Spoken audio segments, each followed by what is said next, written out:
முதல் செய்தியாக பார்த்து வருகிறோம். தேர்தல் ஆணையத்திற்கு விஜய் கடிதம் எழுதியிருக்கிறார். தேர்தல் ஆணைய கூட்டத்திற்கு தாவேகாவை அழைக்குமாறு விஜய் கடிதத்தில் குறிப்பிட்டிருக்கிறார். விவரங்களோடு இணைகிறார் நமது செய்தியாளர் ஜெரி.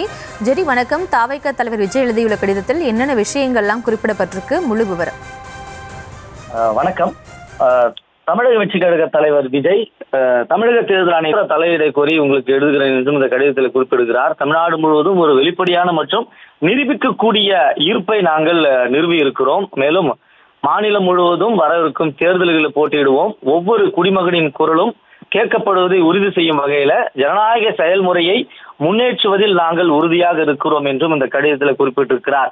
இந்த சூழலில் அங்கீகரிக்கப்பட்ட அல்லது வேறு எந்த அரசியல் கட்சிகளுக்கும் சமமான விளையாட்டு மைதானத்தை உறுதி செய்வது அரசியலமைப்பின் அமைப்பை கட்டமைப்பை ஒருங்கிணைந்த பகுதியாகும் என்பதில் நாங்கள் மரியாதையுடனும் சமர்ப்பிக்கிறோம்.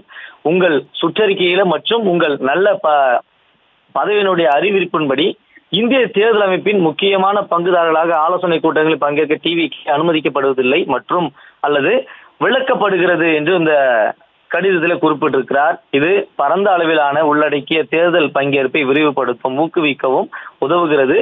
இது பங்கேற்பில் சமத்துவத்தை குறைமதிப்பிற்கு உட்படுத்துகிறது. இது தேர்தல் முறையில் நியாயத்தில் பொதுமக்களின் நம்பிக்கையை பேணுவதற்கு இன்றியமையாதது என்றும் குறிப்பிட்டிருக்கிறார். அதாவது தமிழக வெற்றி கழகத்திற்கு ஒரு அங்கீகாரத்தை வேண்டும் என்றே அவர் குறிப்பிடுகிறார். நாங்கள் இந்த கடிதத்தில் குறிப்பிட்ட சாராம்சம் என்னவென்றால், தமிழக வெற்றி கழகம் அங்கீகரிக்கப்பட்ட கட்சி இல்லை என்றாலும் கூட இது பதிவு செய்யப்பட்ட கட்சி. தமிழக வெற்றி கழகத்திற்கு ஒரு அங்கீகாரம் வேண்டும். தேர்தல் ஆணையம் நடத்தக்கூடிய கூட்டங்களில் தமிழக வெற்றி கழகத்திற்கு அழைப்பு விடுக்க வேண்டும் என்றே இந்த கடிதத்திலே குறிப்பிட்டிருக்கிறார் தாவேகா தலைவர் விஜய்.